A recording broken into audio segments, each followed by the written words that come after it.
अपनी राज्य के सीमा पर आ चुके हैं और इसके बाद जो है कि आपके परम मित्र निषाद राज का राज्य शुरू हो जाता है। हे मंत्री जी, पिताजी के बताए अनुसार 14 दिन भी बीत चुके हैं और हम अपनी राज्य सीमा भी पार कर चुके हैं। हे मंत्री जी, इसी कारण आप अयोध्या को वापस चले जाइए। हे मंत्री जी।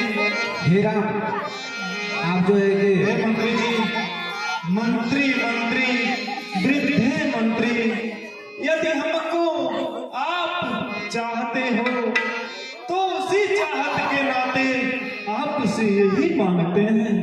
हे मंत्री जी, जितनी जल्दी जा सकते हो उतनी जल्दी घर जाओ तुम। 14 वर्षों के लिए इस राघव को बिसराओ।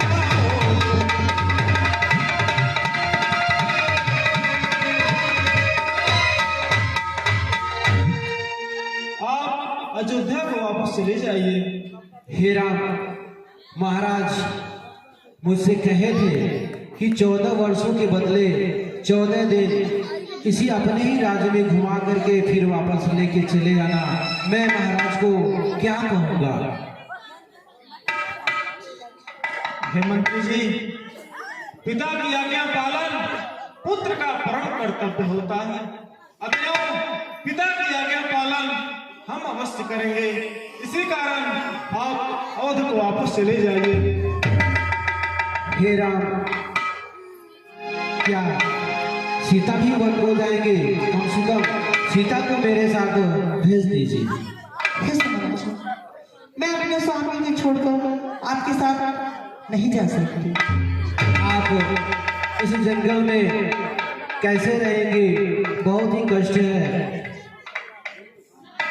हे मंत्री जी, जाते जाते मेरी भी एक बात सुन लीजिए। कहना माता कैकेयी से घी के चिराग जलाए वो हम कांटो थे से निकल गए, निष्कंटक राज चलाए।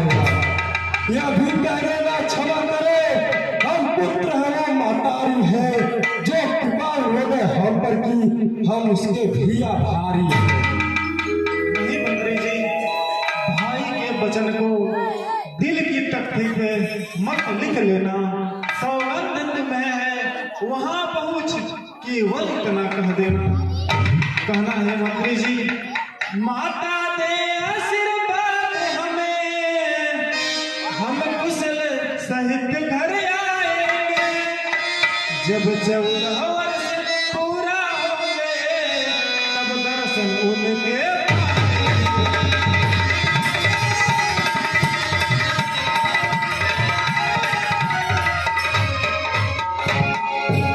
पिताजी से कहना, इन 14 वर्षों में पल मात्र नहीं भूलेंगे उनको। अपने विचार के मंदिर में श्रद्धा से पूजेंगे उनको। आप जाइए और माता पिताजी के चरण कमलों में प्रणाम करके कहिएगा, जैसे ही 14 वर्ष पूरा होंगे वैसे उनके पास हमें आएंगे और शोक नहीं करेंगे और दुख में व्याकुल नहीं होंगे। ठीक है राम, तो मैं वापस अयोध्या लौट जाता हूँ। हाँ मंत्री जी, आशीर्वाद प्रदान करें। आयुष्मान भव, आयुष्मान, आयुष्मान।